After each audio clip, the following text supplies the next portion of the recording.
Sziasztok mindenkinek! Ma be fogok nektek mutatni egy nagyon hasznos programot a gyenge gépeknek.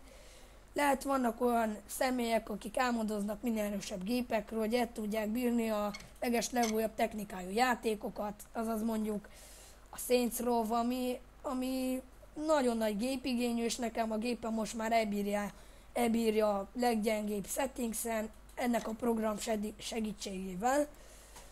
Hát például van ennek a program, vagy van ennek a programnak van diagnózisa, tud csinálni diagnózist a gépetekről, és ez minden egyes részecskét leszkannol a gépetekből.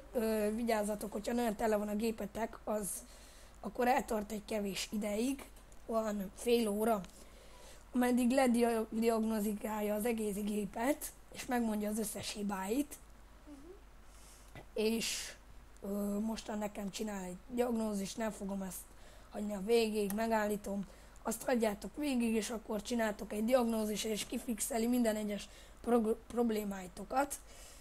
Van például úgynevezett defragmentáció, aki tudja, az azt jelenti, hogy az összes hibát megkeresi, ami mondjuk vírus részecske, vagy valami elhibázás a bizonyos játékban, kijelölitek a játékot, és megnyomjátok a defrag gombot, és vártok egy ideig, és ez a bizonyos program kidefragmentolja a játékotokat, amelyiket akarjátok játszani.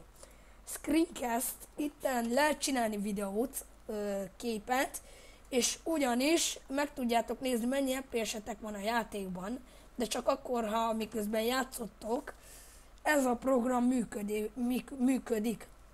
És írja, hogy én úgy állítottam, így állítja alapból Ctrl-Alt-F, azaz ki fogja itten mutatni a szélén, ahol kipipáljátok, ottan ki fog írni, mennyi FPS-ed van a játék.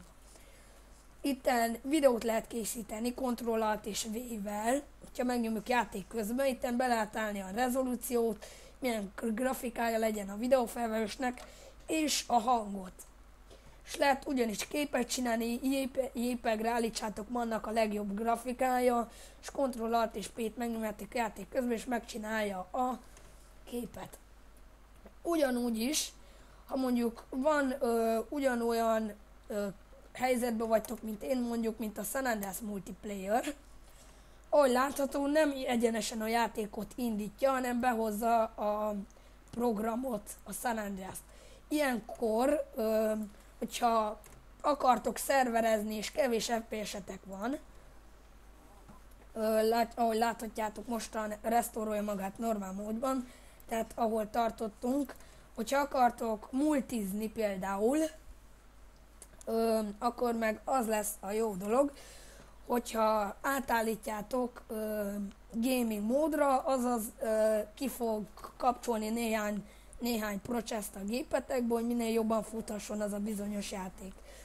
Remélem segített ez a program, nyomjatok szubot, lájkot, és osszátok meg ezt a videócskát minél több haverjétokkal. Sziasztok!